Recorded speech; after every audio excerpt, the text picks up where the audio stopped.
This is a little segment I like to call Just the Tips. Get it? Because there's a joke. So just a little while ago, I finished the game Ghosts and Goblins. Yeah, I did it.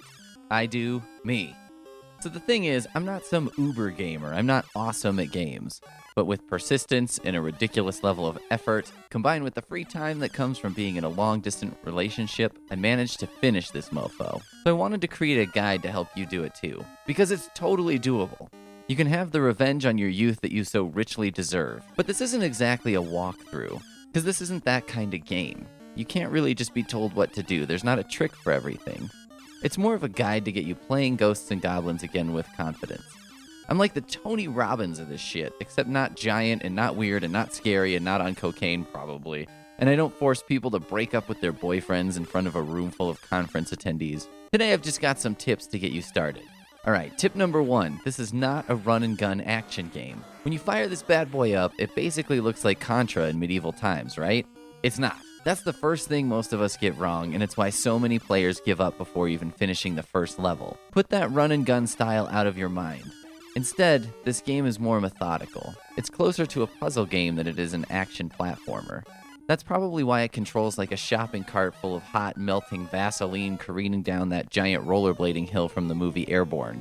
Airborne? Anybody? Seth Green? Jack Black? No? The first tip, slow the hell down and use your brain instead of your bulging biceps, which I know you have. Tip 2 is about knife use. Okay, we've all seen the nerd's video about getting the knife, and he's totally right. Get the knife. Well, he's mostly totally right. I have a different technique for the last stage, but we'll get there some other day. When you start this game, just kill the zombies near the beginning until one drops a knife. And then the thing I really want to tell you about the knife is that you're probably using the knife wrong. See, most of us figure you get the knife and mash the button like mad. But if you do it a little slower and more rhythmically, you'll get better results. Check it out, when you mash, you get 2 knives on screen with a break in between them. If you press the button a little slower, you get a steady stream. Experiment with it a little bit. Try throwing knives a lot slower than you think you need to. You'll get better results. Tip number 3, learn that items are not your friends. After you get the knife in the first level, you will want to hang on to it throughout the game. And you'll also find, as you play, items that turn you into a goddamn frog. Items in this game mostly make the situation worse. It's not something we think about a lot during gaming. We play games, and in those games, you see some stuff, so you pick it up, the end.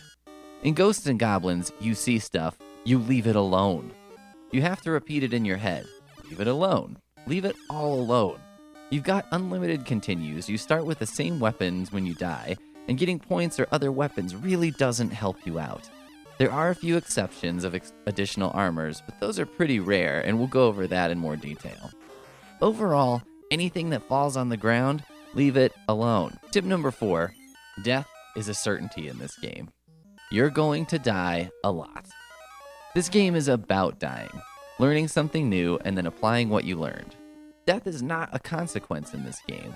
That's why you have infinite continues, even from the halfway mark in the stages, and why you start with the same weapon. Honestly, this game has taken a lot of the sting out of death. It's not like fucking Ninja Gaiden where you end up back at the beginning of the level because you aided on one of the 3 final boss fights. In Ghosts and Goblins, death is a part of life. It's not the end of the journey, it's just the beginning of a new one. Don't get pissed when you die. Try and figure out why you died, and do it differently next time. Last tip, listen to a book on tape or something. I gotta be honest, the music is a little rough in spots, and some of the sound effects, Jesus. Go get yourself a book on tape or something. Learn some shit. By the time you finish Ghosts and Goblins, you could probably learn Spanish. It'll make you feel like you haven't wasted hours fighting the same battle over and over. And that's it. That's all I have to get you started. Next week we'll talk about this guy.